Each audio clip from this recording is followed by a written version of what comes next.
open forum, and then I believe lunch is provided, and then we'll go into our quarterly meeting. Before I open up the floor, first of all, I want to introduce, we have two of our students here from the Buggenegijik School. As you guys are well aware, Steve White, and then there was Pete Quick, Laura Vetter, Cynthia Johnson, and Bruce White all went out to Washington, D.C. during National Indian Education Week. And the students, we took 4 students along with us. To us, it feels like it was real positive. I believe our students had a huge impact on our congressmen and women out in D.C. And I know from the Tribal Council standpoint that we are very proud of them. They did an excellent job out here, so I just wanted to make sure that they were able to come out so that individuals could see who they are and maybe if they feel comfortable coming up and saying anything. But today we have Ray and Adonis with us. They spoke on behalf of the Buggenegijik School. They had passion with them. They were real articulate with what they were speaking about. They even did a TV show with Congresswoman Betty McCollum.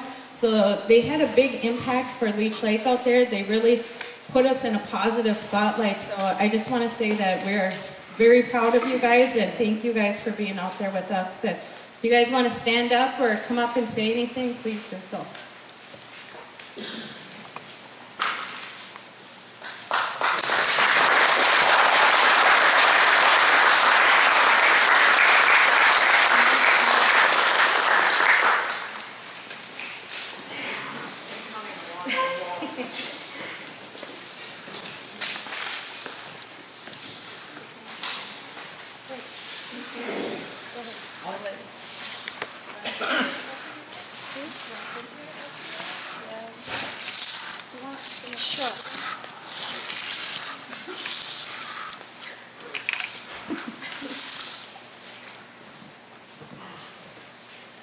Honey, I have a new friend that I have to carry with me for the next few months, so that's okay. I'm very proud of these students. We went to Washington, D.C.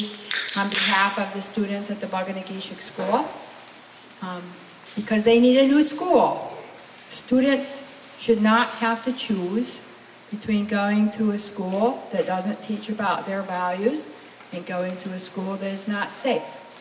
And that's where they are right now. So they learned in 1 week how to say exactly what they think, and they spoke directly to senators and representatives and told them exactly what they need to do to make a difference for them. So I'm going to pass the mic to them and let them tell you about that experience. You want to go first? Go ahead, and Diane, you go first. I'll walk you through it. One thing I learned about going there is that people will listen to you, and they can say that they support you. And I think that they support us, but I'll believe it when we get a new school.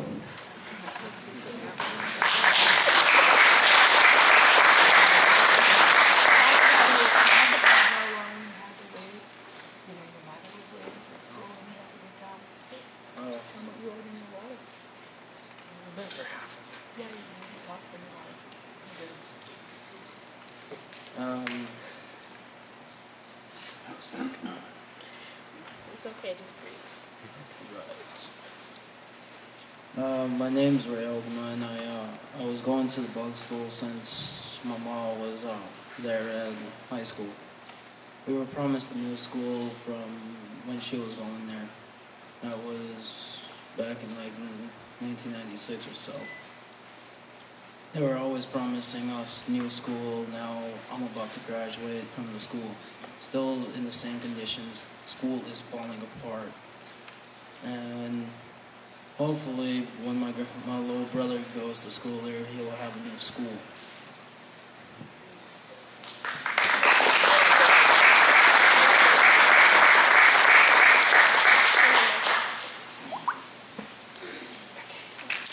Well, thank you guys for this. It was nice having you guys with us, and it's an honor for you guys to be with us out there on behalf of the school. So thank you. Okay, so we'll open it up for any public comment that Anybody have?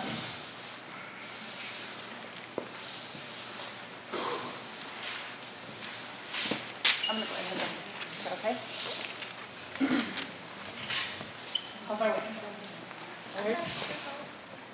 Hi, my name is Shannon Edberg, and I'm from the cities. My mom is Connie Edberg, and she grew up at Pike Point, and then she moved to the cities when she was a kid, and I grew up in the cities with my mom.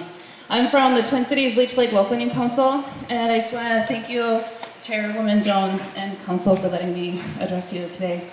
I'm here because we in the Twin Cities love to have you come visit us. I can't thank you enough for coming down to our meetings, and it really shows that you care when you come down and attend and share information with us, because that is our mission in the Twin Cities, is to share information. One thing that we're really looking forward to in the Twin Cities is the local Indian Council Summit. It's supposed to be coming up in May. And I heard last night that it is coming up in May, so that's going to be fabulous. I know one thing we really need your support on is approving those bylaws that we wrote. We worked all day and many hours afterwards to get those bylaws written and written out well, so that we could continue our work on the local Indian Council. I hope that you will take that back to your meetings, work on approving them, and then going forward with the local Indian Council Summit in the Twin Cities. I know that we would really appreciate training, training so that we can work for the people, so that we can work on engaging not only the band members, but engaging, of course, the tribal council, and engaging our local politicians, not only up here, but also in Minneapolis. Thank you. Miigwech.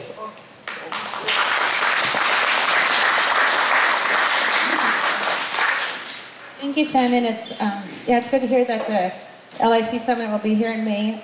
Hopefully when we get all that information gathered from each of the LICs, they compile all the information, be able to get it to us, and then bring it forward to a council meeting. And I think we could, it's a process with it, and I think once that comes forward with your guys' input with it and the bylaws of the LICs, I think that'll be a great idea, because they need it to be updated from then. So thank you.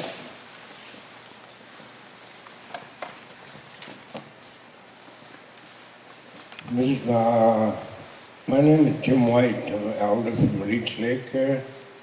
Mr. Chairman, I'd like to address you to the problems we have with our elders. We fought hard and long to get you in office.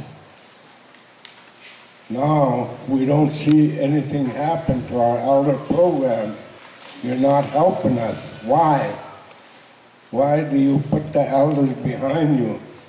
Instead of us moving forward, we're moving backwards. Why are you so afraid of the elders that you don't want to help them?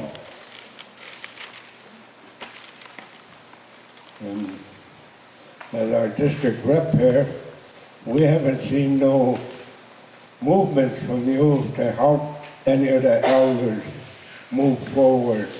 We're human beings. We're not just a stump in the woods someplace. Thank you.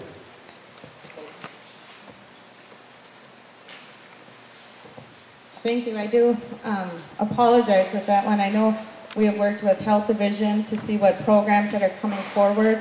We try to make sure that we update them on conferences that are coming up so that our elders can attend as well. I feel like we have done some things. I know it does take a little while to make sure that we get things out there. We are looking at new programs for them. Just yesterday, we became a host of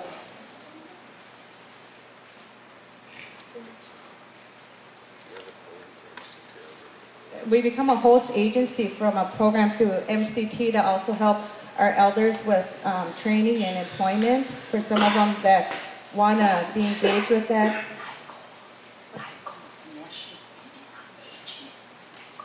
Nicole, Avis was there as well with a thank you on that one. We do have applications with it. They want to start bringing in a new program to the reservation here. We agreed to be the host agency with them to engage our elders in that. to try to create jobs for our elders in each one of our programs. And so that was just started yesterday with it. We're filling out the application and signing it. We did pass it in a council meeting. And we are addressing some of the needs of our elders. One of the things too that we're looking at as well with our Economic Development Office and Human Services and Health is how a lot of our elders, when they have to go into assisted living facilities to be cared for at times. And a lot of times we're sending them to Bemidji, to Walker, Grand Rapids, and taking away from the home. And one of the things that we're looking at in the architect drawings is getting an assisted living facility on the reservation, so it's going to be band operated, band owned, and then having our people work in there to care for our elders with the traditional ways with it. So that is one big step that we're making from all of tribal councils. We're bringing that forward, and it's a planning process. We're looking maybe 2 to 3 years out, but the phases are starting, and it did get approved at a council meeting.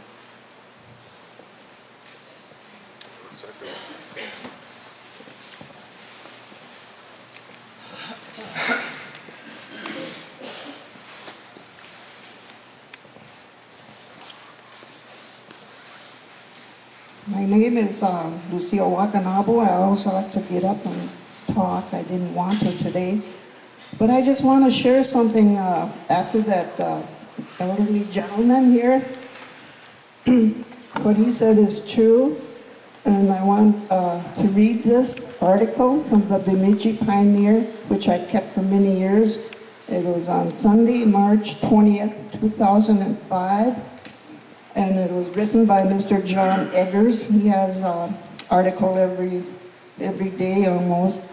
Mr. John Eggers wrote about 10 commandments, and on one of them was the following. It says, thou shalt report, excuse me, I can't hardly see, I'm kind of blind in one eye. Thou shalt respect the elderly. We can learn a lesson from Native Americans in their regard for the elderly. They treat them with honor and respect, every elder. This doesn't mean that other ethnic groups do not highly regard elders, but Native Americans do a better job of teaching it to their young people. To respect elders means making sure they have proper health care, proper housing, and proper treatment at all times. Of most importance, we need to be mindful not to take away their dignity. This is my own quote. In spite of what people think and say, respecting the elder is not really true. So, and it's kind of hard to say this because there are some young people that really respect the elders and some don't.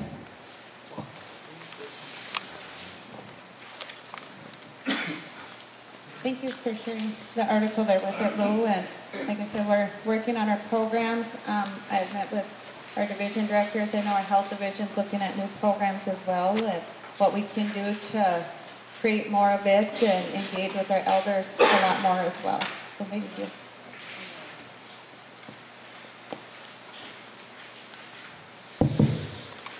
Sorry I was going to wait. Sometimes I can go on for long periods of time when I have the microphone in my hand, but you know, it's not an easy fix when people ask questions about what is the council doing for elders, and it's not an easy fix when everyone asks what people are doing for elders. You know, I would say in a question that was addressed to me, what are you doing for elders? Am I out in their homes with a hammer and nails every single day? No, I'm not. I don't think my schedule really allows for that hands-on approach. But you know, there's a lot of different things that we can do, and we're always coming up with ideas. We always have ideas. little pockets of things that we can do, and we are doing things. Are they always highlighted, some of the little things that we do? No. But, you know, the last quarterly meeting, I went on for a long time, I talked about assistance. And so that's one thing that this council is doing, is trying to hold back on some of the assistance, so there's more resources that we can do to provide assistance to elders. Any elder that comes through my office, I do anything and everything that I can do to try to make sure that their issue is addressed.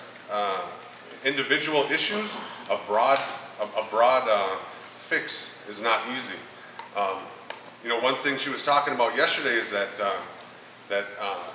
on elders aging program, someone came in and wanted to partner so we can be a host agency to provide some employment opportunity and training opportunity for elders, and that's something we're doing. Is it a broad fix? No, it's small things that we're doing.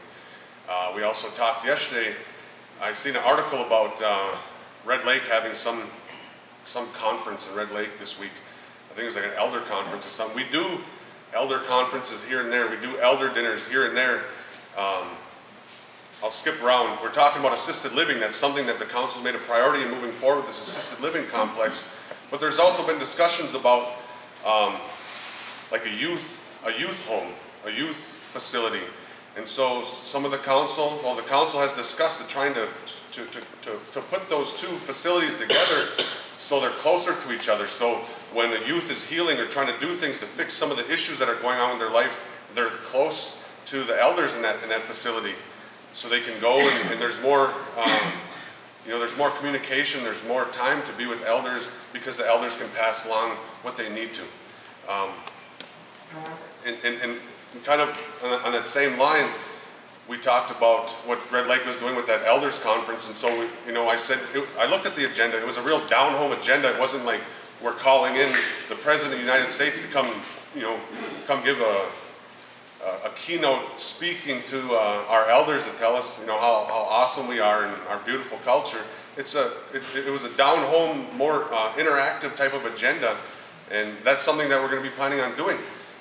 Like an elder day, youth day, elder week, youth week, in collaboration. That's something that we're going to be planning on doing. Is it fixing every single issue? No, but it's little things like that you know, people really, I don't know, enjoy. I would say more interaction. So that's another little thing. But the fight continues. But I believe the council has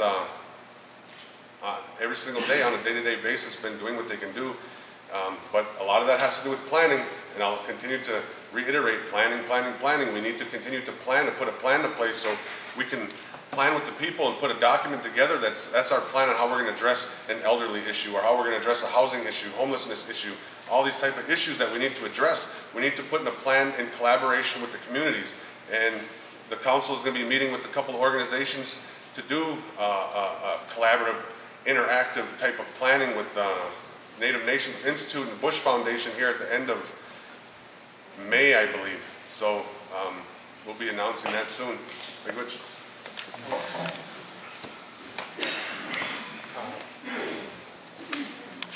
I need a microphone that works.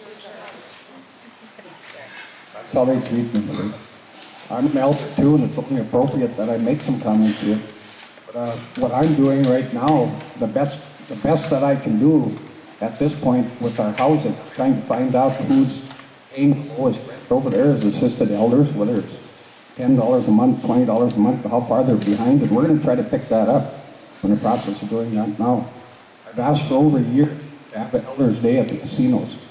I think now, you know, everybody's bringing this to everybody's attention. That has to happen.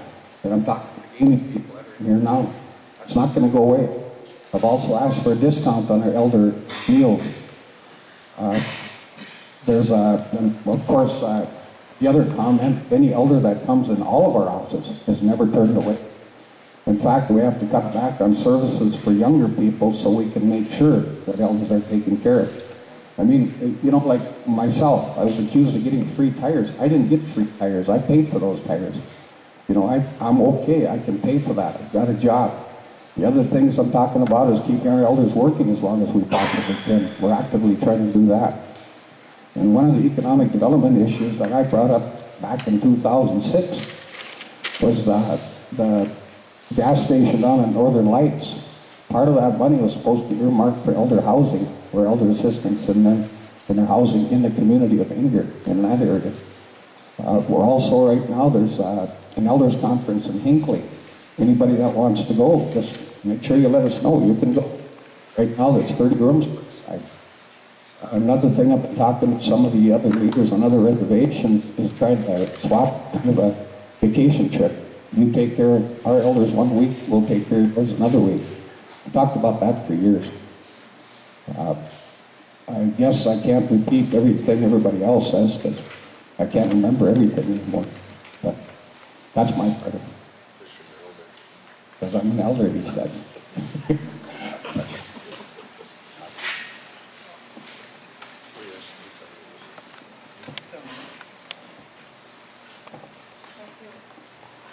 Hi, for those of you, can you hear me back there? For those of you that don't know me, I'm Elizabeth Sherman, and I live here at Prescott.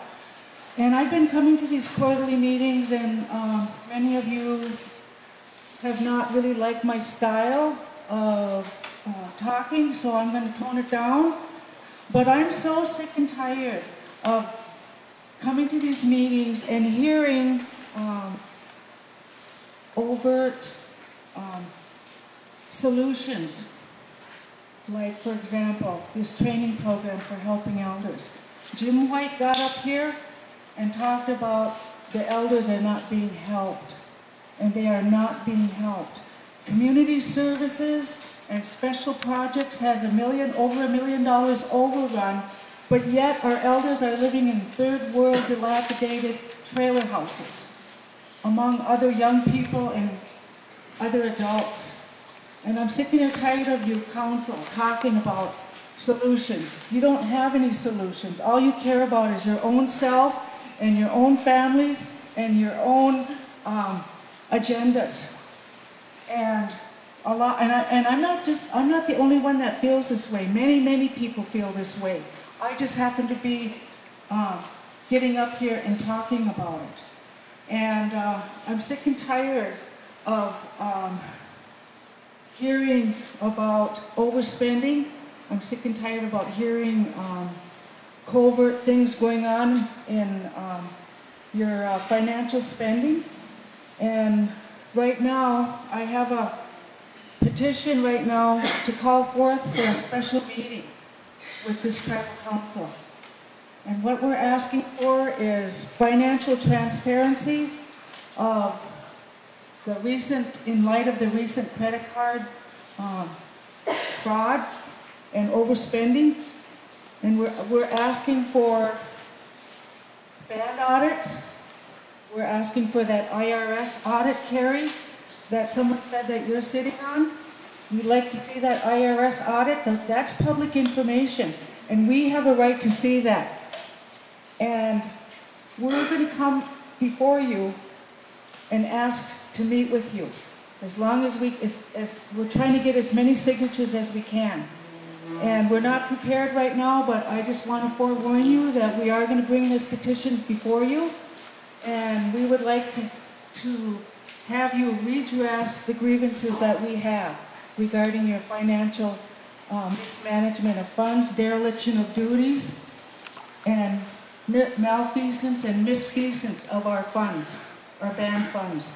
So I want to forewarn you on behalf of the tribal members who are not able to come up and speak, that are afraid because they're going to lose their jobs, afraid that they're going to lose their homes.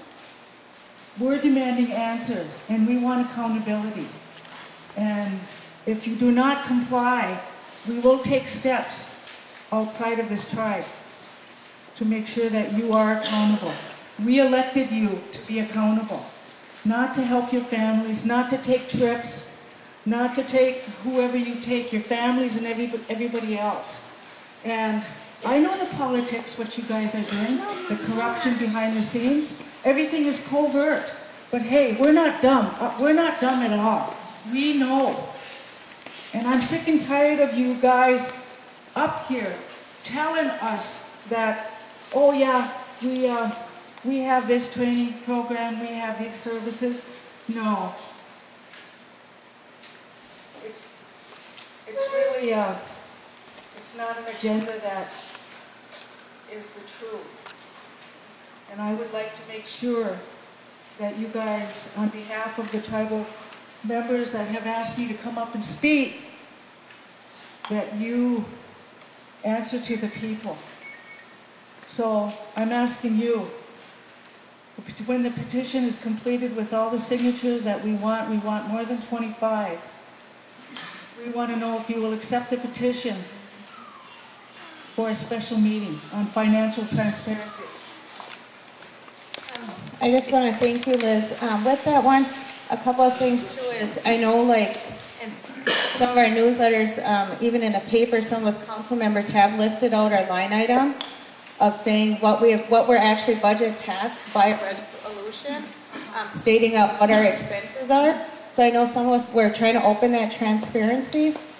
One other thing too that I was going to talk about in my quarterly as well is I want to open up that communication. I want band members to know what's going on. So I had a group come in to help me design a web page. One of the things too that we have in there is because our information, especially our gaming information, financials, should not go out to like the city of Bemidji or outside agencies, because the government's always trying to look at what our gaming dollars are.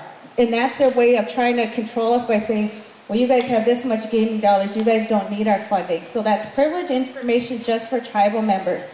And one of the things too that I was trying to create on the website is doing a login information. I have to run it past legal to make sure that we get everything right, where each one of our band members, we have our own tribal ID number.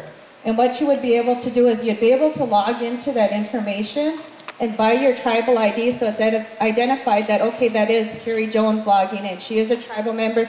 She can see this information.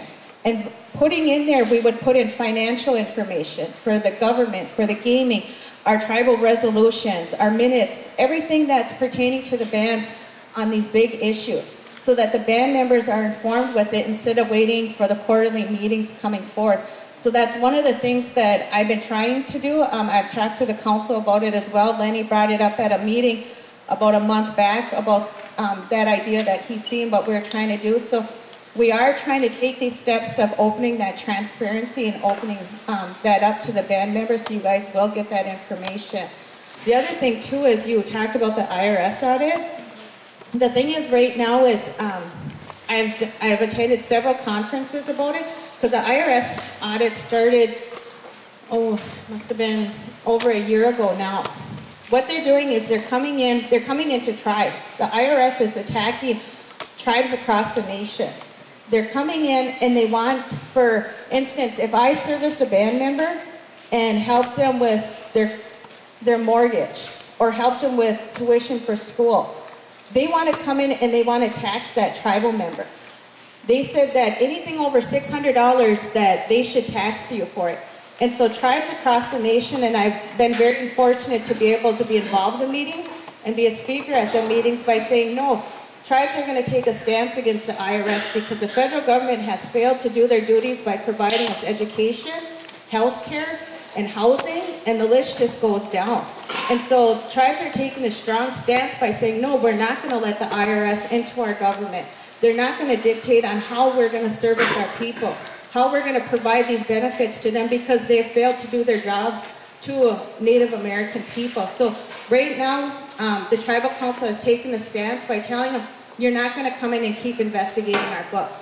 We want to see something in the IRS policy and guidance where it says that Native American people are exempt from that. You will not tax us on them dollars if we provide this to our band members for it. So that guidance is supposed to come out in June, the final with it. And so we have put that in halt, so there's actually no report for it because we stopped the whole investigation on it. And I know other tribes across the nation has as well. So that's the portion of the IRS audit that we've been talking about. Okay, well, thank you for responding that. I guess based on what I saw on Facebook with the credit card fraud, I guess I believe you, Carrie, but I believe that that might be a smokescreen to the people because I feel like you don't want to share or disclose the mismanagement of spending in our budgets. And when was your budget approved for last year? When did you vote on it to approve it? Last year, I know the budgets didn't all come in. I believe it was during the summer? August, September, maybe it was approved. I know that's one thing that we're working on now is trying to get these budgets in so that there is a passed budget come July 1. And one of the things too is that we have talked about and reflecting is back to that budget ordinance about going into the communities. So our community members will have the input of these budgets as well so that we're making sure that that's encompassed with everything. I know maybe Nick has more with the financial piece of it. We're trying now, along with the executive directors, to get these budgets in March. We were trying to, when they're supposed to be in. There's 29 different divisions there, and everybody isn't getting those things in. And sure, we gotta probably hold our feet to the fire and get this done. But I wanna address the credit card issue too. I've talked to some of the council members here, and what we're gonna do is request a forensic audit to put policies in place regarding that credit card. So that will be dealt with. And due to social media, it probably brought it more to our attention. You know, there's different reasons for all of us in the credit card use. For instance, the people over in the East End, there is no Chiwi, there isn't a hotel we can put people in. You know, but anyway, we are dealing with credit card issues. Okay, so Mick, that forensic audit, is it a nonpartisan, separate from internal auditing here?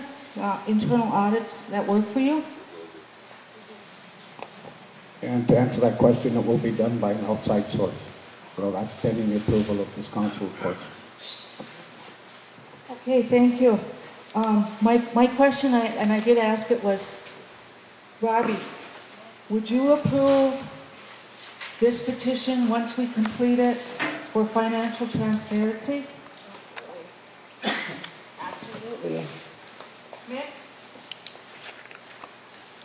Yes, absolutely, we'll do it. We talked about that too for a while.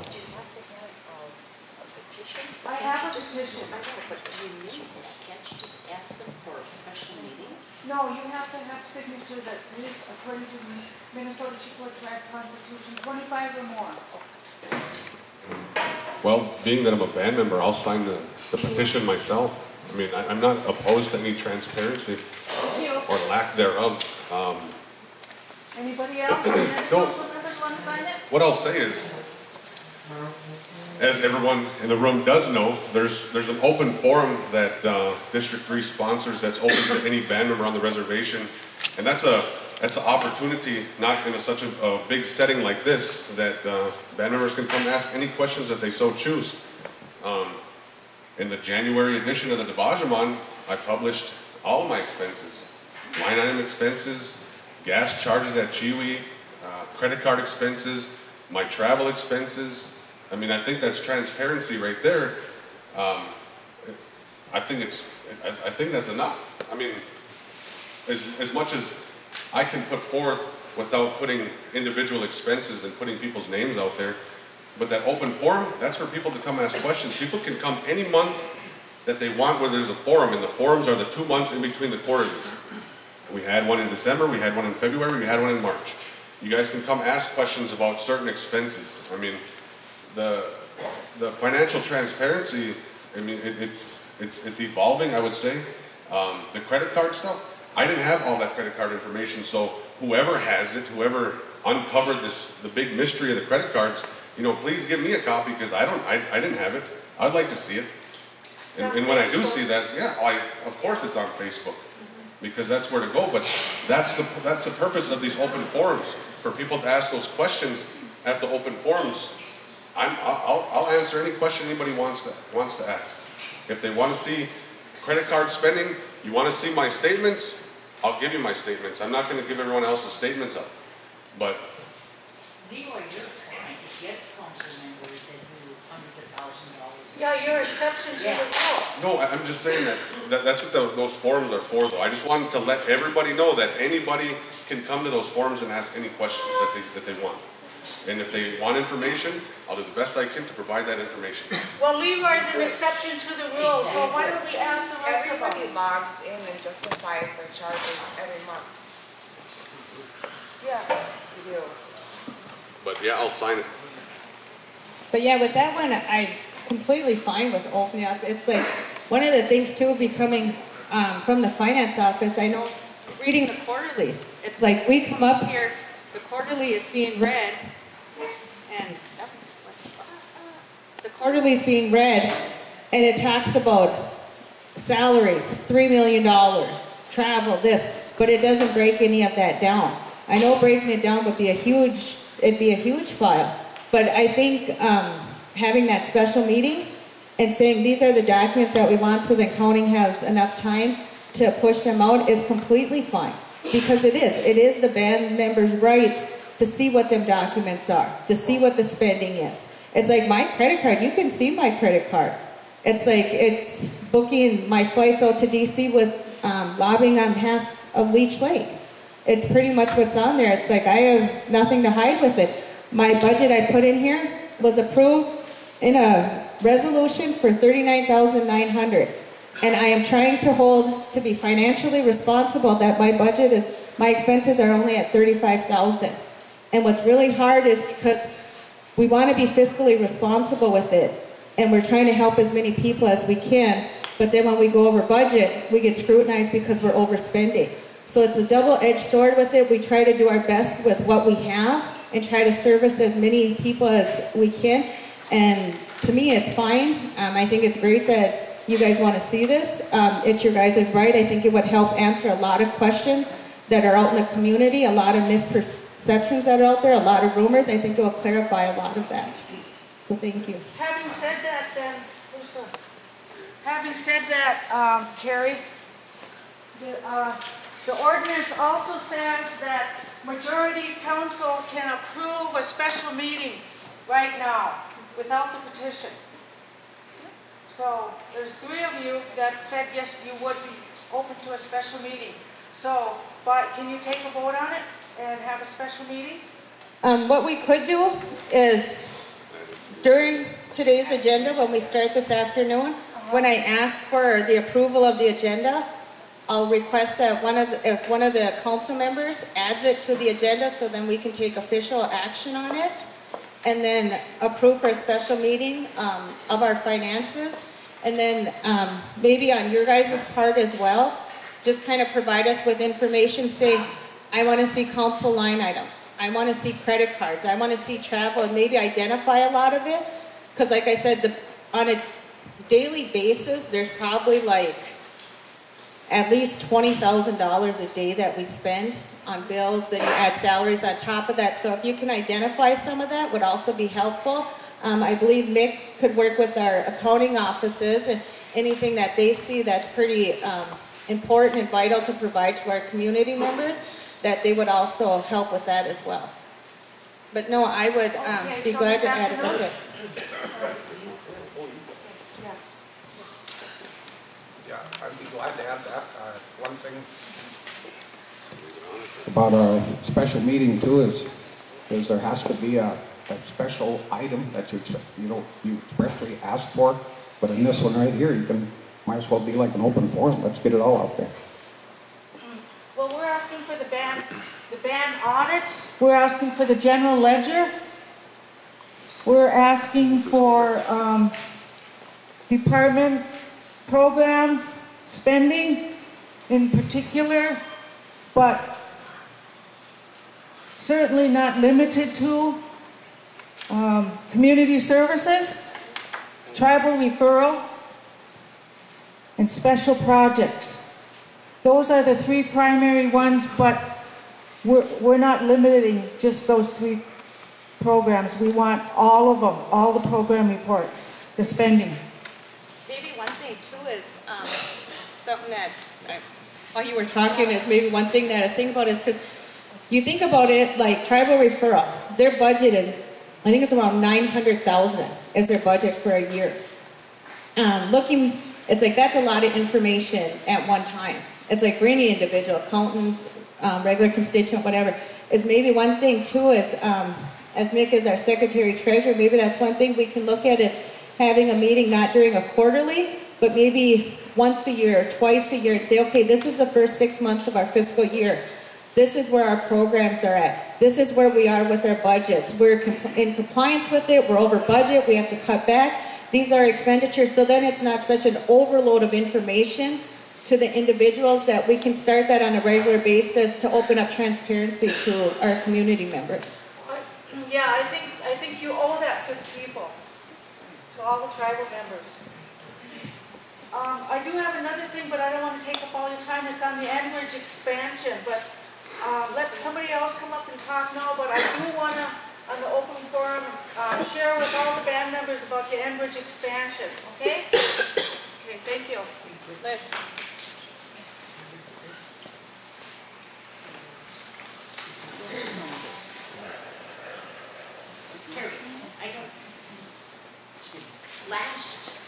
Last quarterly meeting, I talked about the separation of powers.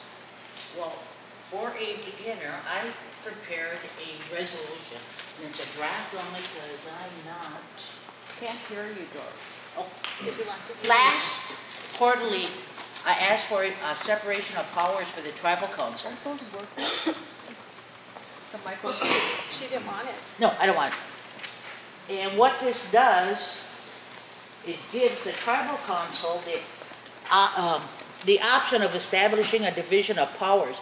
So they would have 3 branches of government, the legislative, the executive, and judiciary. And so they would not, as a tribal council, hold all the power. And as part of that, it lists a Bill of Rights, and that includes employment rights, employee rights for all the people if they have any problems. So I just wanted to present it. I asked Carrie last time, and she thought it from the MCT. It's not from the MCT. This is a whole new way of constitutional reform. Wow. Looking at this one, actually, one of the things too is Mille Lacs has the same structure here, having the separation, the separate branches going. It's almost similar to the state and federal governments with it.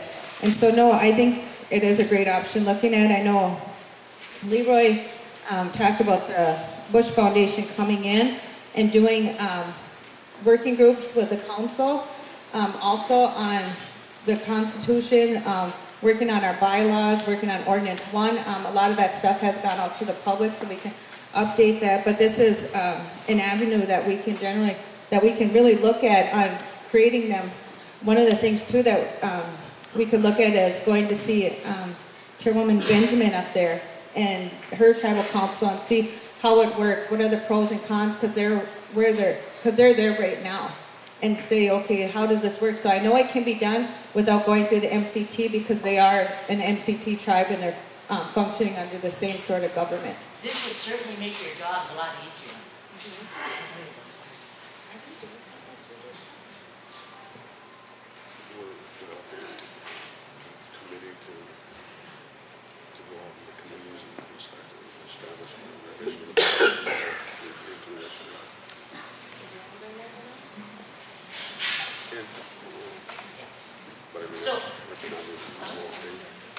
So what can be done? I mean, you folks have to review everything.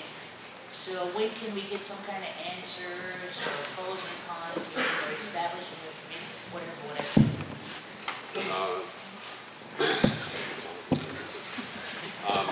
Just this week or last week, we did approve an establishment of a committee to go, go out to the communities and start to consult with the communities to get the opinions of the communities on the bylaw revision. We sent the letter out to the LICs. I did bring a copy to the open forum last week of the letter about tribal council severance resolution, bylaw revision, and an establishment of a general assembly.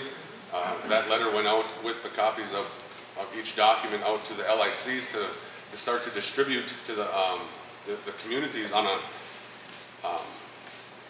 time frame for public comment on those documents, and that the end of it is when, Lenny? May what?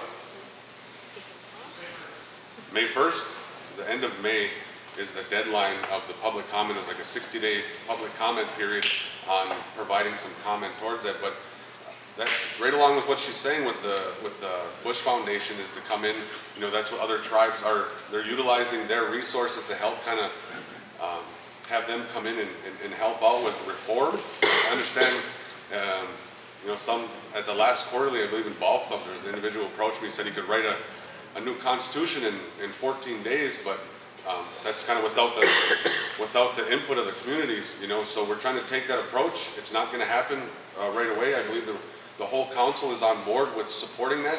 A question was asked last week if I support separation of powers. I support that in whatever direction the people of Leech Lake want to go with separating that and supporting, you know, separating the council from having oversight on everything. But the process, I would say, is moving right now.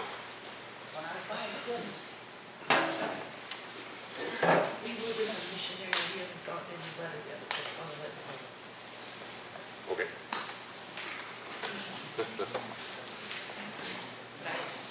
Lenny, is that letter on the website? There's that's on the website as well. They're kind of like off and on. Oh, okay. In and out. They can't copy out anymore. Is it on or no? Is it on now? Okay. I need to come up here today and say a few words. I would like to, number one, make our tribal council and our upper administration people kind of make some corrections in the front office of our our RTC office. I have heard over and over and over a number of times of how people are treated very, very rudely and disrespectfully up in that front office. You know, with all of the government agency, you know, we have a lot of people out there that call that office, not only our tribal people, but other agencies. You know, from the state, you know, everywhere. You know, that's the first place that they call and they contact is our front office. Our people up there need to start knowing how to communicate in a good way. You know, they're there to provide a service. They're there, they have that job there because they're working for our Leech Lake Band of Ojibwe. And that's something that they should be proud of and respect. And they should show respect to our people, our community members. One of the biggest things that I heard recently that totally just blew me away, and that's one of our elders from Pennington area over there. And he's a pastor out there. He's been around here a long time, and he worked for Leech Lake. He retired from Leech Lake. He provided a service here, you know? He was treated up there very rudely. It was just so heartbreaking to see our people being treated this way. You know, they're our elders. You know, they teach us. They brought us a long ways. They worked for this reservation to where it's at today. They put a lot of hours into it. You know, we have to be thankful for that. We ought to be thankful for that and treat them that way. You know, they did a lot for us. We owe them respect.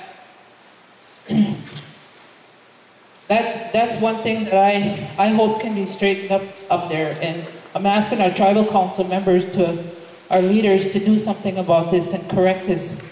And I have been bringing this up a number of times over the past 2 years to a number of people, asking them to straighten this out for us. But some people up there that know how to work, that want to work, that are happy to be there. And the other thing that I want to ask our tribal council, our chairwoman, sorry, Carrie. I heard some disturbing news a couple days ago from my representative when I was sitting visiting. You know, with that Nelson Act, there are a number of people that have not received the money. They haven't received their check because they don't know where they're at. There's no addresses, there's no current update. You know, that's you know, it's been out there for a long time, and maybe some of them don't want it, and so they're just not picking up their check. You know, but the disturbing thing that I heard is all of that money that was given to Leech Lake through that Nelson Act is going back in to a pot over at MCT. MCT has taken all of that money back and redistributed it to the other 6 reservations. And I'm asking, all right, Leech Lake, we gotta be a voice. We gotta do something about this, you know? Because Leech Lake had already been, cheated out of a lot of money. We have a lot of land loss here. We're living with a lot of things, and then we got, what did we get, $200? I met with a man from Net Lake. He got $1,200. And I'm like, how did you get $1,200? You know, and to them people out there, it's a joke. But to us, we're living. Leech Lake, we're living with the loss of our land. It's gone. It's gone. And once again, I'm saying, how can we fix this so that Leech Lake becomes a stronger voice with the Minnesota Chippewa tribe? How can Minnesota Chippewa tribe again take Leech Lake's money and redistribute it to all of the 6 reservations? Our legal counsel, where is our legal counsel? Our executive director, our public relations person, those people that work over there in tribal development. Where are these people that are supposed to be doing this work for us to take care of these things? They get paid every week after week after week after week, from the grants that this reservation gets to provide services. They don't provide any revenue. They don't even write grants out of there. I was talking to one tribal council member about 3-4 years ago. He said the tribal development, since I've been here 2 years, have not produced 1 grant out of that office. But yet they're getting paid there. These are our leaders. And then the other question that I have, when they brought up this credit card thing, even that, they don't even come to work. And we have to go put our thumbprint or get this thing over there and come in there, and then if we have to go out and, go do a home visit, do whatever our people do, they follow us around out there. They want to know if we're sitting in our office or if we're at home. We're people here on Leech Lake that we love this land, we love our people, we think about our generations of our great-grandkids down the road. That's why we come to work. That's why we're here. And I want to say this again. It's the workers of this Leech Lake band that love the people, that have a vision over there. That's why Leech Lake is what it is today. And we always have to stand in there day in, day out, day in, day out, 8 hours a day, punching in, and they don't even trust us to say, hey, you're doing a good job over there. No, they want to make us look like criminals, that we're going to steal an hour here, take a half hour, steal it there, take 8 hours over there and steal it there.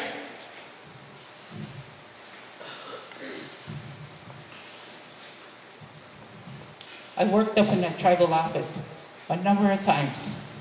People calling, where's this person, where's that person? And they make us look stupid because we have to say, I don't know. I don't know where they're at. Or when they come in there, when they're going to be in their office. I don't know, they said they'd be here at 10 o'clock.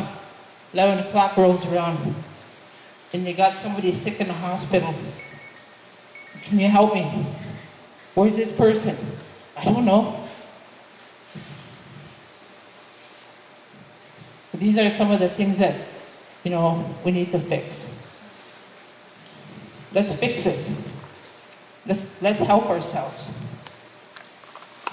And the number one thing that I want to say, our tribal leaders, we voted them in because we trusted them. Nobody's perfect. Let's work as a whole team so that things like Minnesota Chippewa tribe doesn't happen to us over and over and over. You know.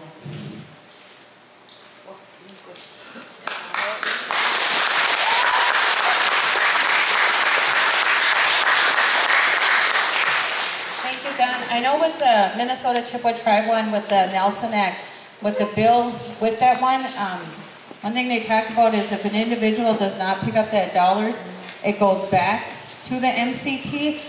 One thing that we did is that we did put it into the trust account so all the kids will have theirs. I know all of our offices, I know enrollment and the accounting office have been trying to work as much as they can on updating addresses, trying to get information out there to try to locate some of these individuals so that they can get that money. I don't know the time frame of it. Maybe the accounting office or legal know the time frame of it, but when that bill was passed, it was difficult that they said that there is that 1 year time frame with it. Like I said, I'm not the only one that's doing this. I think the council as a whole, it takes a whole band membership to try to find a lot of these individuals, to locate them, to see where they're at.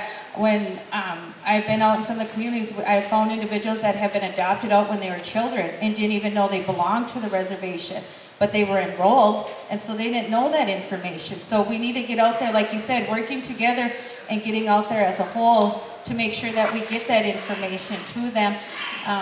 Maybe more people have the information of the time frame there. But then the other thing you talk about, the accountability with the time clock. It's like I know people want to see the accountability. People want to see there. I know several times when we're sitting there, it's like I try to be there at 8 o'clock as soon as I bring my kids in, and I think we should lead by an example. It's like I'd be willing to go out there and punch in every day at 8 o'clock and punch out at 4:30. I'm completely fine with it. And it's up to the others if they want to, but that's one thing. If you want, I'll start punching in every day and punch out at 4:30 to show the accountability that I am in my office. I am trying to do my job. I'm out in the programs. I might be out at the Bug School and then have my calendar up there saying where I'm at on a daily basis for it.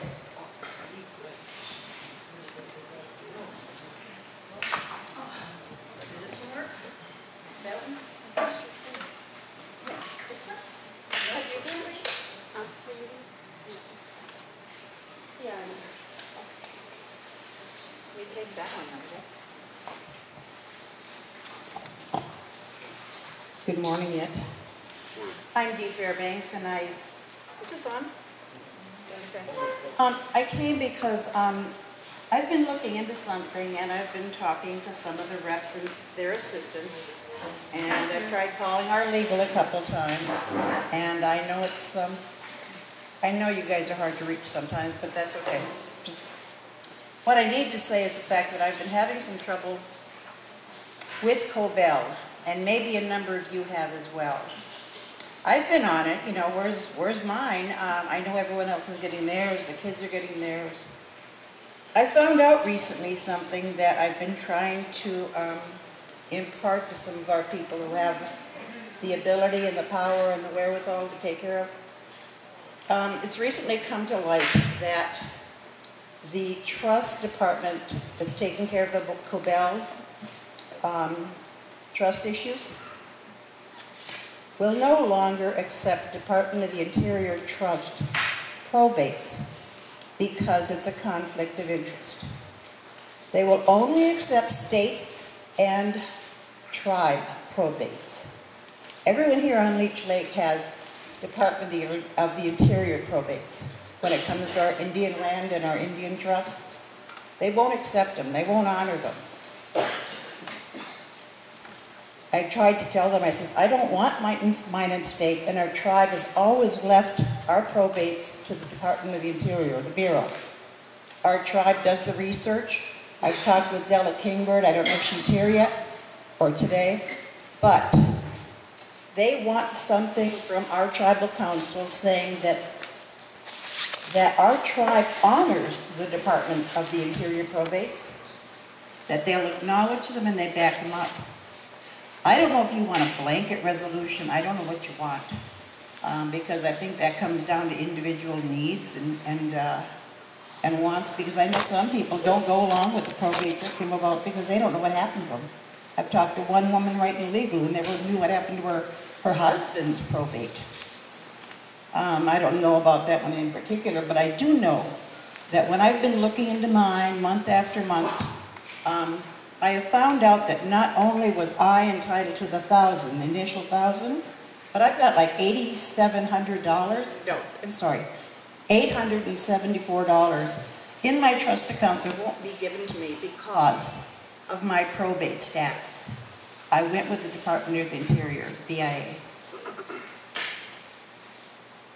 Is there something you can do about that? And if there's other people here that don't know about their probate status, that's what's holding it up.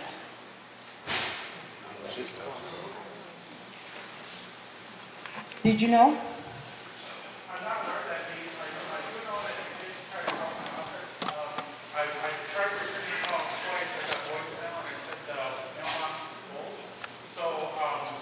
I don't know how to retrieve my voicemail anymore. Well, I don't bother anymore. Who calls me?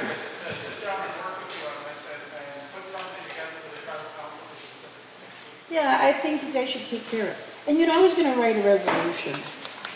But you know, guys, that's not my job anymore. I'd love to have a job, by the way, but that's not my job anymore. I'm bringing the problem to you because I'm a tribal member. These people here are tribal members. We need some help. Okay? Della Kingbird is also aware of this, by the way. Okay. One other thing. I noticed my brother Donnie Kay is here. Why'd you guys shut down our 2020?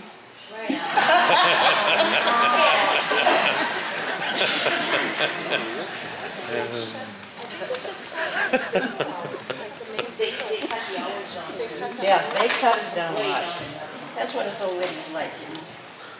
We take our little $20 every now and then and go enjoy ourselves.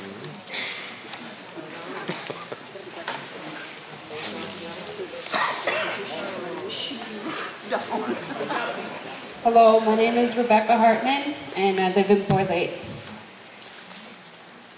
I'm here today to speak up for our children. There's not a lot for them to do in this area to stay out of trouble. And I'd like to know what's going to get done about the Leech Lake Assessment Program, outpatient and phenomenon program. They're not running right. My daughter's 14 years old and got sentenced to 6 months of inpatient treatment. And there's workers at the phenomenon program who have been caught with possession of drugs and still currently working there. I've been promised, a lot of help through the program and didn't really get it when it actually came down to it. And when I noticed through the assessment Rule 25 for Leech Lake that it seems like a lot of what's getting sent out to the kids is maximum amounts of inpatient or outpatient programs.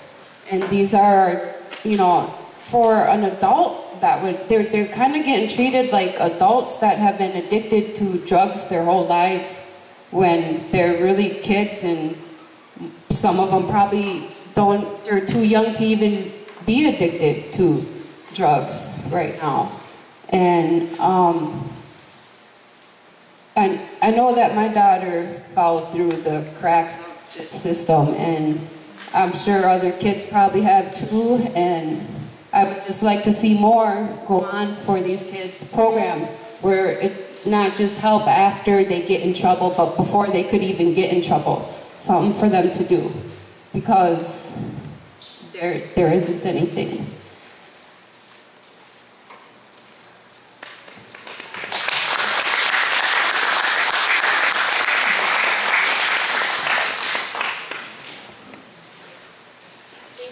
With that one, I know Leroy touched a little bit earlier about us trying to get more involvement with the youth, trying to get more activities out there. That's one of our hardest things too, is trying to outreach to all the communities and get them events going, and working with our youth division to make sure that there's a schedule for them and things that are going on. And with the programs over at the tribal court, I'm not exactly sure with it. Maybe our executive director, one of them, maybe have a little bit more information with it. But I've met with our divisions, and that's one of the things we talked about, is to try to get that preventative work done. It was also brought up at the governor's meeting that one of the ICWA situations is we always wait till something happens, and then we're ready to jump in and take it on and fight. And it's like, well, why are we waiting till that incident occurs? Why aren't we doing more stuff out there for preventative work? How can we help them kids to be engaged in something positive, instead of having where they're sitting at home during the summer, especially now, they're going to start getting antsy, they're going to start getting bored, and that's where they end up getting into trouble. And that's one of the things that we have to look at as communities as wholes. It's like, how do we get our community involvement to do something positive, to make sure that we can meet at a community center and all of us just engage in socializing, to have potlucks with one another, to try to bring our communities back together with it. But I agree is that meeting with the other tribes down at the governor's meeting, all of them has said that's one of the biggest things that they face, is trying to get more preventative work out there before a situation arises. So I know it's been on the radar, and those are things that we need to really look at and identify and try to really implement that. And like Leroy's mentioned, it's the planning part of it. We have to make sure that we have these plans in place. We have to make sure we have people engaged. We have to make sure we have that commitment to get that stuff out there. So thank you. I just have one thing to say on that, please. There's not any education either for parents in crisis parenting of trouble with teenagers especially. There's just nothing out there. When I had trouble with my teenager, I didn't know where to go. I didn't know what to do. You know, how do you teach parents what the right steps are to take, and what resources there are when your teenager starts hitting that problem area? I mean, I do know that the phenomenon program could have some great potential, you know, because when it first being in it sounded good, you know, but that was just it. It just sounded good, and now it you know, I think that it should be getting looked into anyways, and find better ways to improve, because if my daughter's going to be going back into the program when she gets out, I would, would like her to be able to do well through it. And like you said too, I know a lot of this with our kids, we need help with the community getting together too. That's a big problem I see, is some of the caretakers not caring about what some of the other kids are doing. They could be out raising hell, and their parents or grandparents, they don't care, and then they'll start getting other kids, to do the same thing with them. But yeah, I would like to see something done about that, and hopefully soon.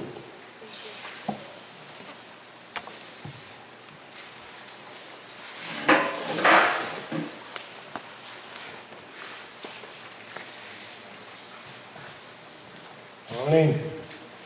There's one issue I'd like to address. It's been bothering me for the last few years. And powwow season is coming along.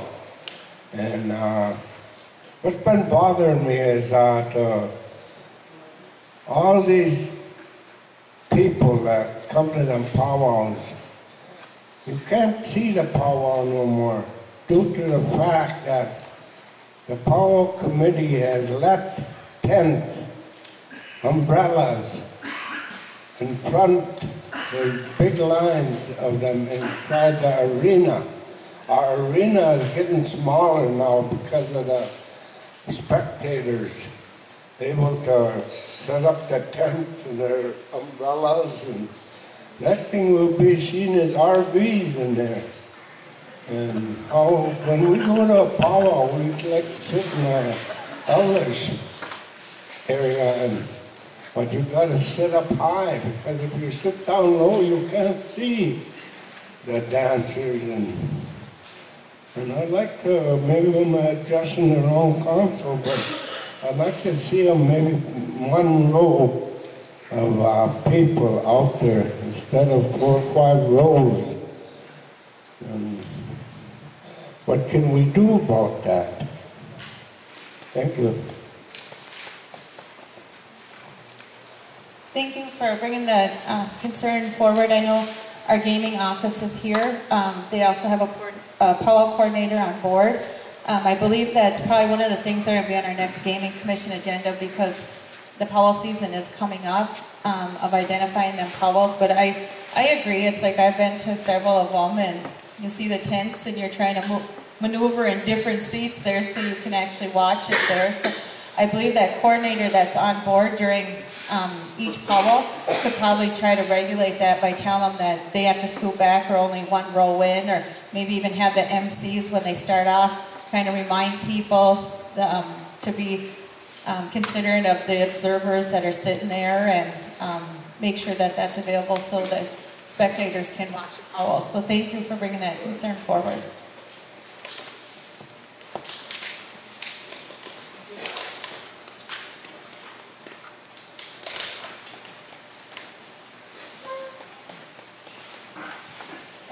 This concern of Don, can you keep that 2020 open? Especially for good for the but that's their leisure time too. Jim, you want to come address that? Yeah, that's their leisure time. Jim or Dan, one of the two? You know, they're going to lose money. You want to come address that? It's concerning 2020 bingo? 2020, yep, that's no problem. What they're doing is they're not only getting rid of 2020, they're adjusting the hours. They're just moving it out of the 2020 room into the big hall. Yes, but you know, the elders, they want to play from 3 o'clock to 11 or whatever that time, but they don't want to split the time from 3 to 5 and then 11 to 1. Yeah. You go back to the regular hours, like, you know, and also bring Doodah back. Everybody enjoys it.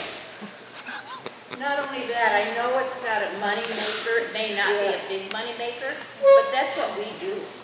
Yeah, especially the elders. The elders, you know, they come up from St. Cloud, White Earth, Monoman, just to come play 2020. And no matter if they have to fill their tag, the gas prices is up, but they'd rather come play 2020. Now that I heard that's what you're doing, they're not going to come to play 2020 because of the hours. And you're cutting back their hours, and you're cutting back their leisure time also. You know, it'd be nice to get that 2020 back.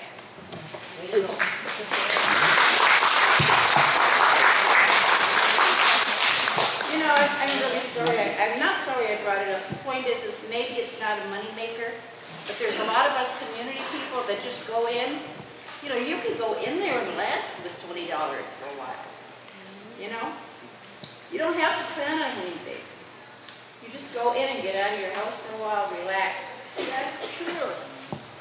Jim and Dan, we're bringing it up at our next gaming commission meeting. But since we got the majority of the people here, no matter if it's a money maker, at least they get out of the house and we'll talk about it on a gaming commission meeting and be established to what was before. Yay! Reckon that one is going back today?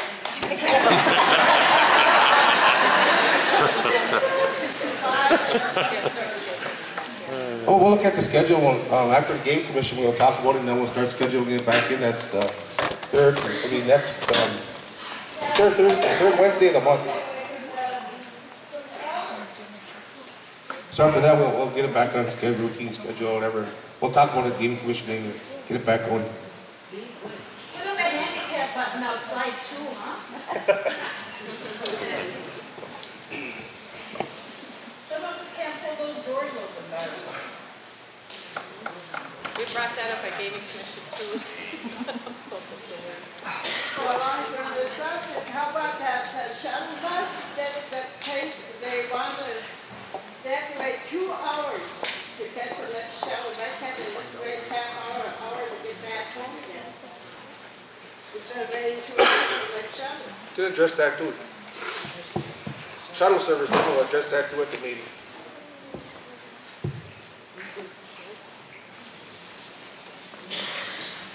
Hello, thank you so much. My name is Avis Humphrey Poupart, and about a year and a half ago, I moved up here from Minneapolis, having been in Minneapolis for about 55 years. One of the things that I'm noticing, have noticed, been a part of, are the Tuesday and Thursday meetings of the RTC. On Tuesdays, they set the agenda, and Thursdays they act on them accordingly. While I could say probably the RTC has worked very hard, however, there's so much more that has to be done. There's a lot of people that have become disillusioned over this past year, and I'm one of them. I had a meeting last Thursday afternoon with Carrie, Mick, and a couple of other people expressing my discontentment on what is or isn't happening at the RTC level. While there's been many, many good people that have tried to come before the RTC, some of those meetings get changed. One of my concerns was, if you're having a meeting, it should be known the same time, the same place, instead of having our chairwoman cancel, put back on, and change the location. That ought not be happening.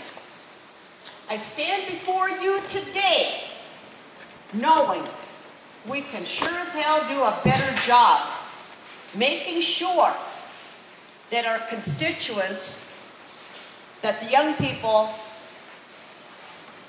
are being listened to. A lot of people work for Leech Lake. A lot of them shouldn't be employed. Community service has been a big thorn in many people's sides. Let me tell you what happened. I understand last September a grant for maybe 15 refrigerators came about for the elders that had old refrigerators. All of the new refrigerators were supposed to be energy efficient for people that really needed them. Well, guess what happened? The staff of community service got them. Is that right? No. Is it wrong? Hell yeah. We need to make sure that there's appropriateness, that there's accountability, and people that deserve to get this help, get that help. We as individuals have to do our part the tribal council meetings, support them, give them our concerns. Let our voices be heard once and for all. Now, one last thing I want to say. I'm from District 2, living in District 3. I live on Stony Point Road. My district rep is Steve, and I want to say today, Steve has helped me tremendously with a lot of different things. I asked for help and got it from him. One of my questions is to Steve, can you, Steve, give me some kind of an accounting on what my bathroom cost? Is that something that you could give me within a week or so? Community service, I swear, is in such bad, I don't even know the word. I really don't. And I know that they just recently, over the past 4, 5, 6 months, hired a new division director. I'll bet anything he's got his hands tied because there's so many people there that aren't doing their job. It's high time division directors are held responsible. That's only one division. We also have the Indian Child Welfare. Oh my God, what a mess that is. We need help for the young moms, for the grandmas, whose children are placed. Let's do things preventatively instead of waiting until a 35-year-old mom has her triplets or her twins taken away. Let's make sure that the workers go on home visits and work with the parents, grandparents positively instead of saying that house stinks. We need an overhaul, not only on IPWA, community services. Those are the only two that I know of. Lastly, I want to say this. I locked my keys in my car. Guess who came to rescue me? Ken Washington. I'm very thankful to that, Ken. Thank you so much. Oh, and if I could say one more thing. We have such an energetic young leader in Leroy.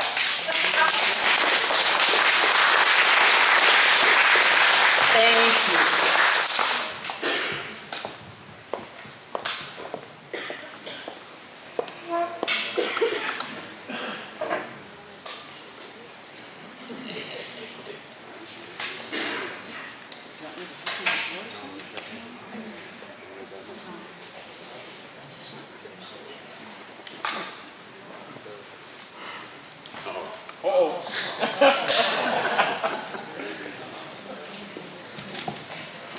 I'm going to be brief. I just wanted to say Leroy's my district representative, and when he first came into office, I went in to greet him, and I looked at him and I said, Leroy, I said, we own you now. No, I agree. Leroy's a hard worker, and I really appreciated all the effort he puts forth in trying to be effective. I just wanted to make one comment, two comments. When I worked at housing a couple of years ago, we came up with a 10-year plan to end homelessness, and there was a core group of people, probably 7 to 10 people. We put the plan together. It was well thought out. We had people from the different divisions within Leech Lake offer input. That plan was approved by resolution by the Tribal Council, and what I'd like to ask of the Tribal Council and then the division directors that are present here today is that we take a serious look at that 10-year plan and see what we can do to make that plan follow through on the strategies that we put in that plan, so I want to say that. The other thing that I wanted to say that I do have some very strong feelings about, and I bring this up in all due respect to our people on the reservation. You know, about a year and a half ago, we started a group to look at the opiate use on Leech Lake. We called ourselves the Public Health Emergency Response Team. You know, I look around my community, I look at my family circle. You know, there's a wide distribution of prescription drugs that people are buying and using inappropriately. You know, let's not deny that it's a big problem. You know, what I want to say is that it's very important for us not to condemn the people that abuse prescription drugs, but I think it's important for us collectively as a tribal council and as program people to really talk about it and try to figure out some things that we can do to help our people. Because what we don't want to do is we don't want them to have dysfunctional families. So I guess it's a plug for us getting involved in that public health emergency response team. So anyway, I'm always happy to be part of stuff like that. I've been involved in the that response team. So call me anytime I can be of help with that stuff.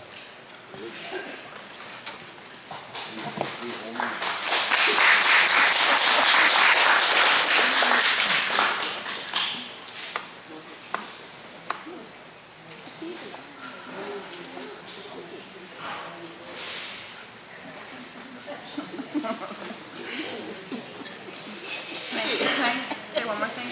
Personally, my baby's sleeping until we bring the microphone. I'll get it.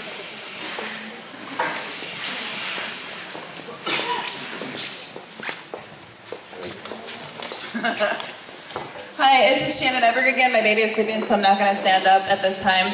I have been following the oil spill in Minnesota. I've been working hard to follow the Enbridge oil here on Leech Lake. It's not easy to keep up with everything. It's really difficult, even if you're working hard to study it.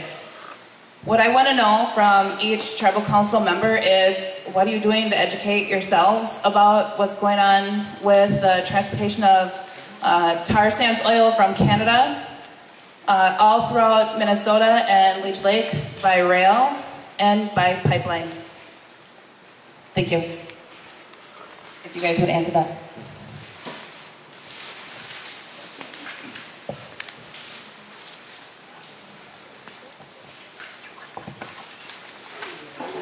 Educate ourselves? Yeah, and everybody else. How are you keeping up to date? I mean, it's a big issue, you know, and it's getting more and more attention internationally, I think. I guess with my district, there was a public meeting. There was some information given there, but this last go around with Enbridge is where we got most of the information. I still have a really big file and notes from our public meetings we had at the time. At this time, Enbridge hasn't visited our LICs for this next project. But I do have the stuff and the promises and the lies and so forth. But my stance is to fight against the Enbridge pipeline. I don't see how it can benefit us in any way. To me, you know, I wanted to go to corporations or the oil company owners and ask them how they like to have a bomb in their house that we could ignite at any time we wanted. See, that's kind of how I see it in our land. It's actually almost directly under about 4 residents of ours right next to the river. So, you know, with this one spill, it's gonna go into our groundwaters and flow, you know, right there, basically. So I'm totally against it, and as well as my LICs, none of them have anything good to say about them either. Thank you, Robbie. We can do that stuff too. We can go to their house and tell them what would it be like to have this kind of bomb in your backyard if we could mobilize people. Well, the way I do it, I guess, is that every time I hear something about it, I find out the damages that the oil spills are doing. Not only that, it's through the media itself and listening at sessions like this. I'm doing the best I can, and I know the transportation issue is going to come up sooner or later also, and I don't know what we're going to do about that. On the other hand, there is a, hopefully, maybe Leroy can address this a little bit, there's going to be a, what you call that, Leroy, a referendum, General Assembly. And, you know, again, we're elected here to represent the people, so what the people want is what I think we're all going to do. I just want to say the media lies. They lie and they lie and they continue to lie. They said the spill in Minnesota would take 2 days to clean up. It's taking 2 months. They wanted us all to believe it would only take 2 days. And there's a spill that's just contained. It wasn't even cleaned up yet, and that's been for years. Right. I don't keep up internationally day to day on all of the oil situations that are upon us right now. The stuff that I am educating myself on is the proposal that is being made to Leech Lake right now. We talked about it at open forums. I talked about it at the Twin Cities LIC. I guess more can be done to try to distribute more information as far as what's going on. I don't know, I guess I would say media-wise would probably be a good way of distributing information, but community members have to want to hear the information themselves. They have to allow themselves, or put forth the energy to go out and get the information like you've done, Shannon. Because a year ago, were you as educated about oil and pipelines as you were today? No, and neither was I a year ago. But there is a situation that is approaching as far as the Enbridge relationship with Leech Lake. One thing that I didn't know was that there's a website that talks about Enbridge's relationship with Cass Lake or Leech Lake. You can Google Enbridge Cass Lake and it'll tell you that there was not a spill, there was a drip from one of the pump houses in Cass Lake, and there's 48,000 gallons that's unmitigated still in Cass Lake, but Enbridge will tell you that they're working with the band to try to clear that up, and I don't even know exactly when it all started, but I'm trying to keep myself as aware of what's going on, and as far as the added pump houses, phase 1, phase 2 of what they're trying to do, and the added barrels per day going through the tar sands, but the new line that they're talking about is a sandpiper line from the oil over in North Dakota that they're trying to bring over to Superior. But what I will say, and I believe the council has, everybody has agreed that the council isn't moving forward on anything as far as Enbridge goes without consulting the band membership, whether that's through a general assembly or a referendum or whatever. But there is an education piece that needs to be done, and I would say that eager and energized band members who have information on Enbridge or other pipeline companies that want to inform other band members, I would say, I would encourage it. It's a collaborative effort, and I would say the rest of this room can do a better job of informing everybody than just 5 people. Yeah. Thank you. With that one, like I mentioned, a lot of us have to do our self-studying with it, but I think the biggest part with it is that educational piece. We talked about the General Assembly, about bringing these issues to the band members to see what your guys' input is, the feelings with it, even looking at doing a referendum into that, because we all know Enbridge is trying to come through here, but it'd be nice to look at planning an educational session for our band members to say this is what's going on, these are some of the spills that are occurring, this is the effects that it could have on our lands and our waters, and how it's going to not only affect us today, but it can affect us years down the road as well. I'm trying to get individuals in these areas that know specifically, but looking at it, it's like we can hold it, we can host them, but we have to make sure that individuals are willing to come in and educate themselves as well. And us try to do it, we'll try to utilize a lot of our communication pieces with the websites, through KOJB, different areas to try to educate people on those as well. Well, I'm along with seeing along with these guys, trying to learn everything we can, and like they said, Enbridge is proposing to come through, and it's up to you guys if you guys want them to come through or not. Listen to you guys. You guys are the one that elected me here, so it's up to you guys. So. Can I say one more thing? Can I say one more thing? Just one more thing about this? Just one more thing. That's it. Just one more thing. We recently organized a protest in town, and we went to the Canadian Pacific Railway office in town.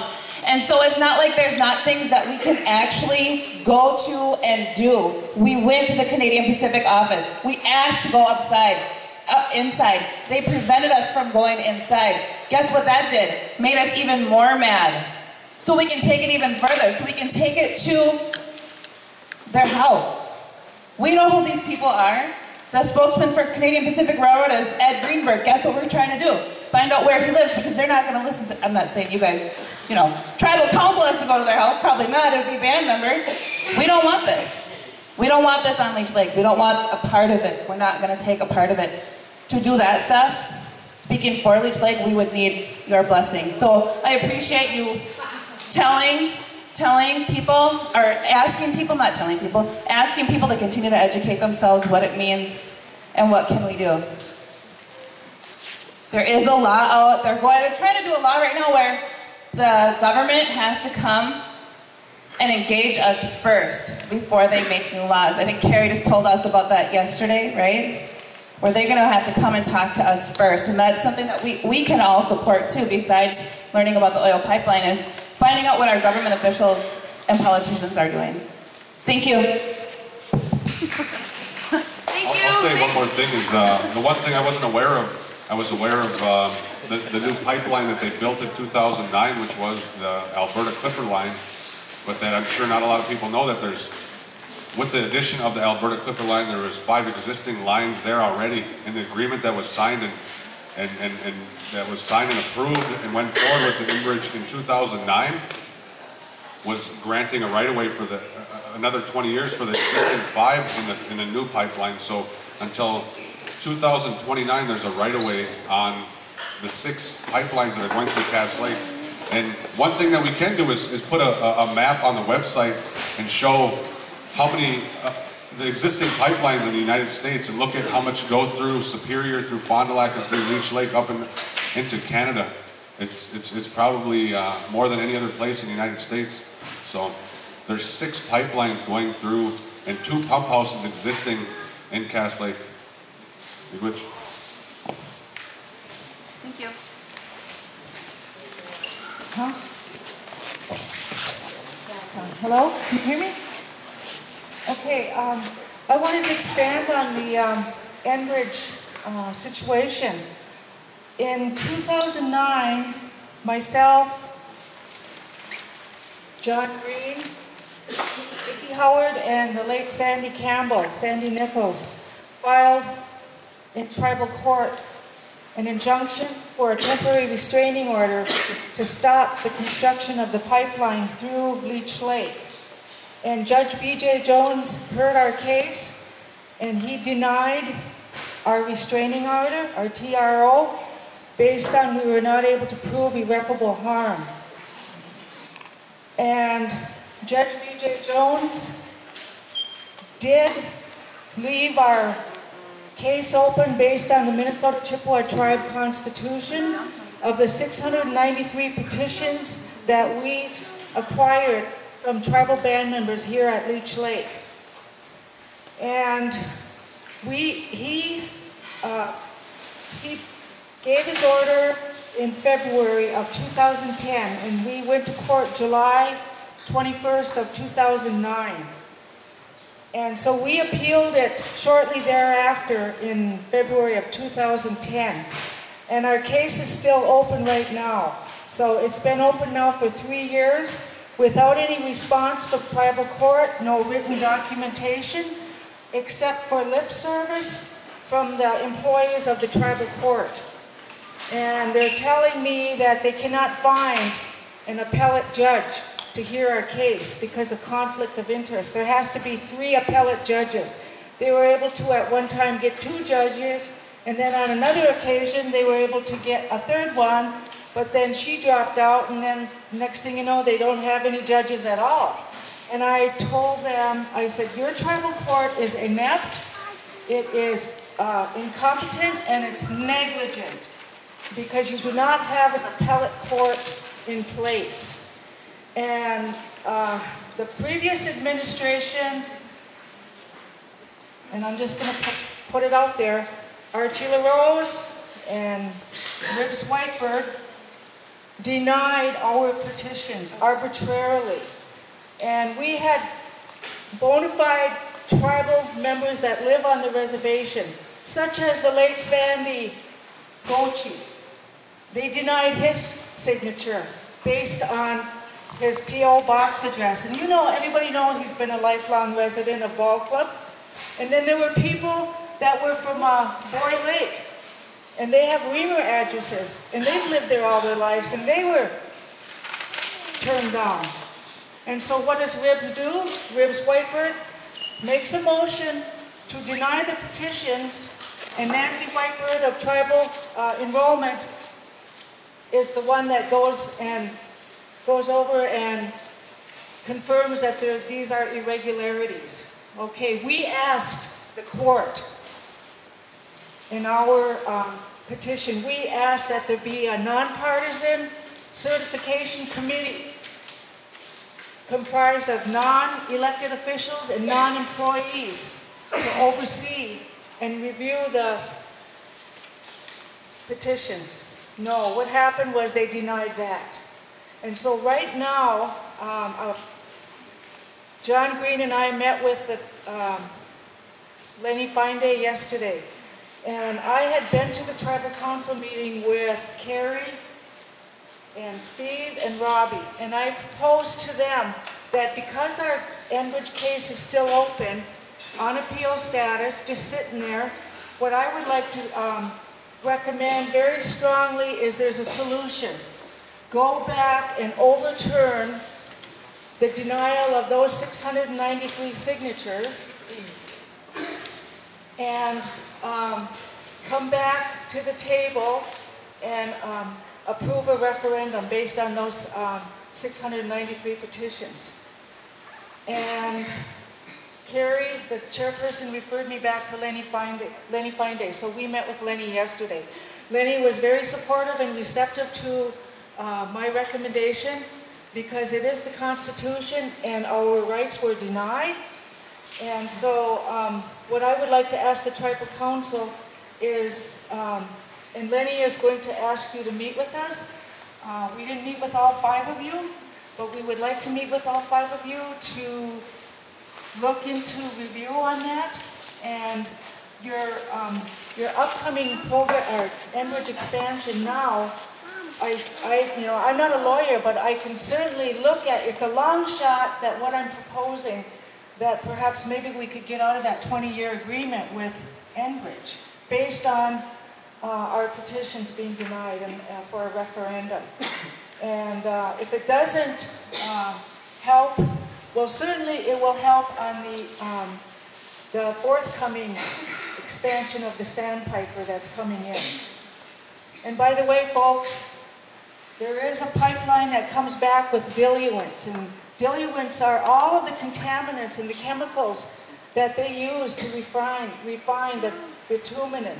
And Enbridge and other oil companies don't like to use bitumen.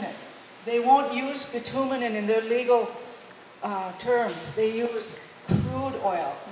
But there's all kinds of chemicals like benzene, you name it, it's in there. And so when they go from Alberta through our reservation to Wisconsin to Superior, and once it's refined, then all of those chemicals come back called diluents in a pipeline. And it's a recipe for disaster. And not only is oil a recipe for disaster, but certainly the diluents are. And so we're still fighting it, and I'm sorry that I'm taking up so much time, but I just want to inform you the status of our lawsuit in tribal court. And I'm asking the tribal council, this council, to vote your conscience, because it's our land, it's your children's land. We don't own this land, we borrow it from our children. And I'm passionately pleading with you to consider this for the betterment of Leech Lake, so that we say no. We say no to Enbridge or anybody else that comes in just for a mere $10 million, you know? What is money when our natural habitat and our wildlife, our wetlands, our land is all contaminated? Look at what happened down at Mayflower, Arkansas. That was an upper middle class neighborhood. They'll never be able to move back into their homes. Now, can you imagine what would happen here? I wouldn't even want to think about it. And I would like all of you as tribal members to make a decision that you want to inform yourself and other people in your families and your friends that Enbridge is not worth $10 million, or it's not worth $100 million. There's no price on our lives and our future of our children. So I would like to set up a meeting with you 5 tribal council members, along with Lenny Feinday, so we can discuss this. John Green and I want to discuss it with you. John was supposed to be here today, I don't see him. So thank you so much. So whenever Lenny makes the arrangement for the meeting? Yes, thank you, Liz. I'm glad that we were able to follow up. Just before the forum ends, I'd like to address the constituency. My name is Curtis Bucknaga, and I chair the JOM out at the Bug School. And we started off on a good note where we had our Bug School students come and address the crowd about our need for a new school. But it's, and we do need a new school. But just throwing more money into a faulty system is not going to be our answer. There are poorer countries than the United States and even Leech Lake at that are succeeding in educational needs for the children. And I'm urging you guys to be more involved and put more attention on our school, because it needs it. There's many improvements out there that exceed just the need for a new school. And I think accountability is going to be a big factor in determining our children's success out there, and we need that out there. There's an election coming up for a school board here next year. I hope we can transition into some new leadership. And that's what I think new leadership needs to be emphasized on more than a new school at this point. So that's the only thing I had to share with you guys. Thank you.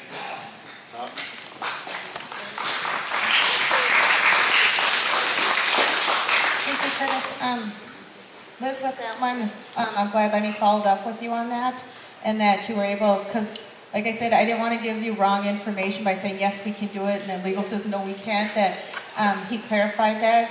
As long as he says everything's fine with it, that we can move forward with it, I have a lot of faith in the council that once it comes forward, that it will be a positive motion with it.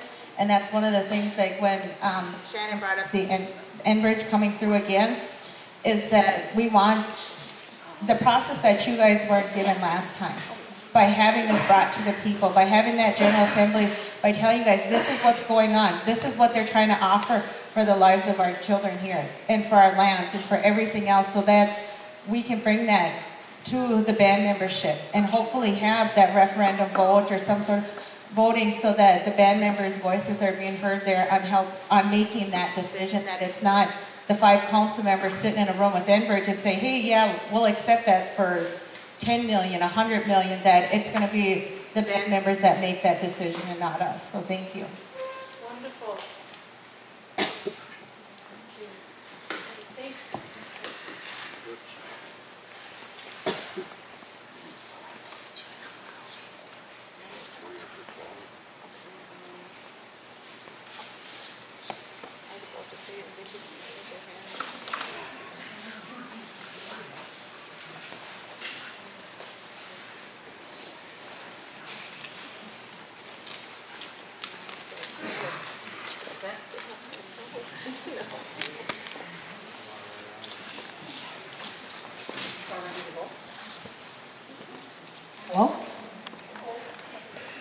everybody.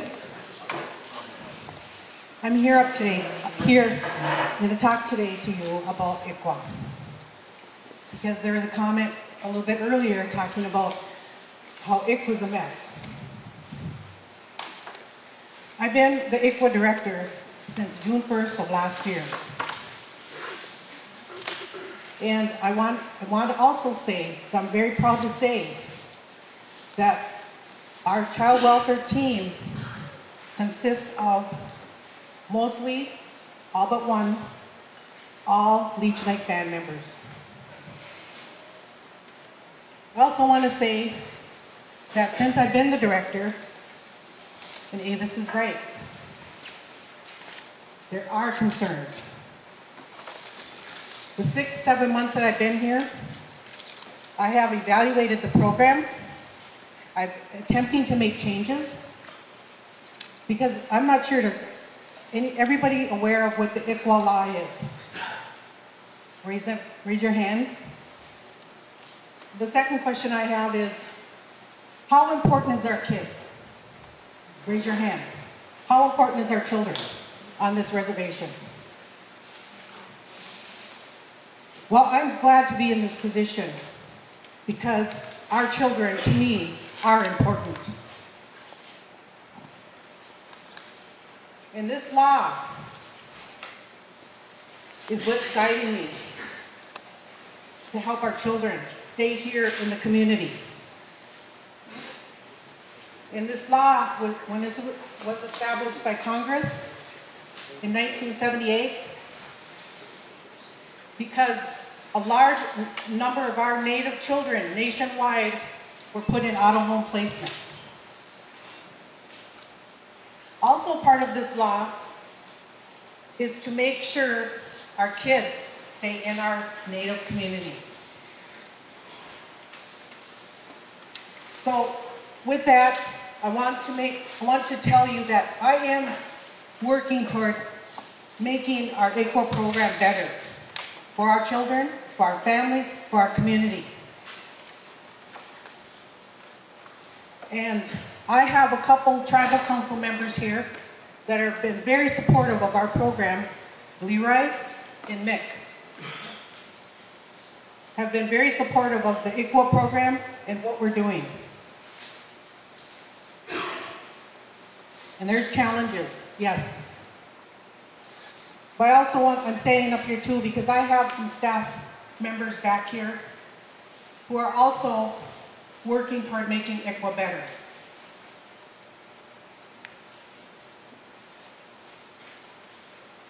And I also want to invite Avis and any tribal member, please come talk to me.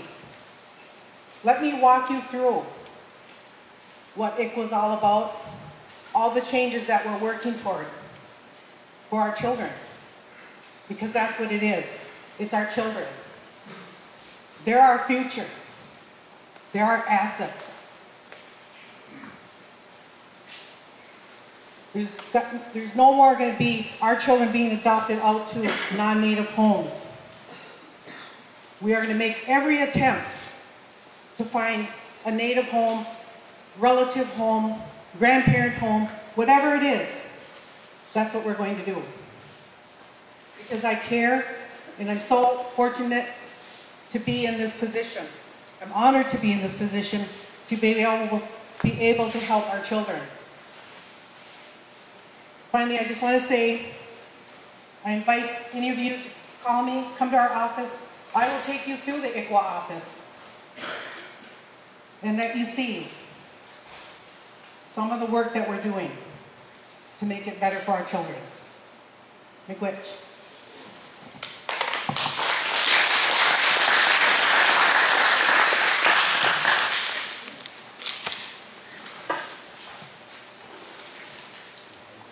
Thank you, Vicki. That's about the questions with that. I just want to thank everybody for the input and the comments and bringing some of the stuff to light and things that we need to look at and the involvement that all of us have and the concerns and passion that each and every one of us have for Leech Lake. So I just want to thank you again. I believe lunch is ready to go, and then we'll start our quarterly meeting right after that, so thank you.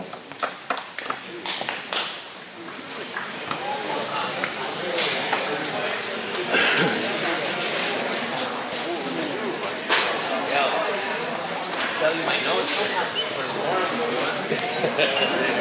Oh, I'm donating. Yeah.